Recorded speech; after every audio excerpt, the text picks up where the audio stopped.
Ipapakita ko sa inyo kung paano mag-repair ng sirang clip pan na wala kayong gagastusin kahit piso. Ito ay sira. Subukan natin. Pasak natin tapos i-switch natin. Ayan, wala oh. Kasi nyo, wala. So, ibig sabihin sira ito. Ngayon ganito ang pag-repair niyan. Wala kayong gagastusin kahit piso. Butin natin. Tapos, gawin natin.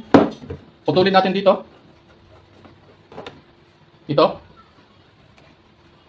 Tapos, putulin din natin dito. Okay? So, yan. Ang gagawin natin. Tapos, gawa tayo ng open wire dito. So, habang nag-open wire tayo, paki-share ng video na to. Yan ang isa sa pinakamahalaga para maraming makinabang. Walang problema kung share nyo to. Maganda kung share nyo yung aking mga video. Kasi, sa yun, lalo na yung mga video ng mga maraming nanonood para madumami yung inyong follower. Paki-follow rin ng aking channel, ng aking vlog na to para sa ganun ay ganahan tayo na mag-upload na marami pang mga video na mapapakinabangan ninyo. So yan, nag-open wire tayo. Katapos mag-open wire din tayo dito sa kabila. Okay, ito. Pagka sira ang inyong clip pan, so ganito lang yung una yung gagawin. Huwag nyo munang ipagawa.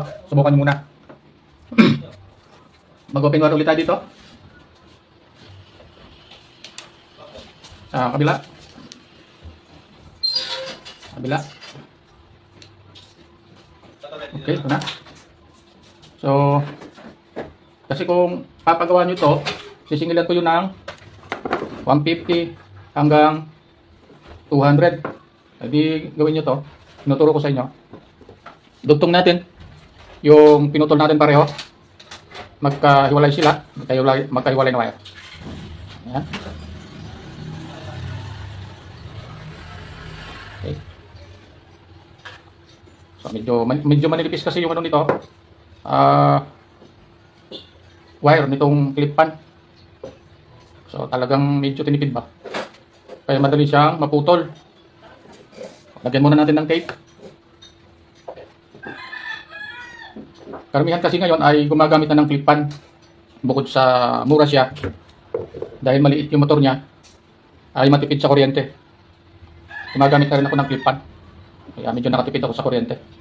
Maraming nagpapagawa sa akin nito kasi ang daming gumagamit ng clip pan ngayon. So nadugtong na natin yung isa naman.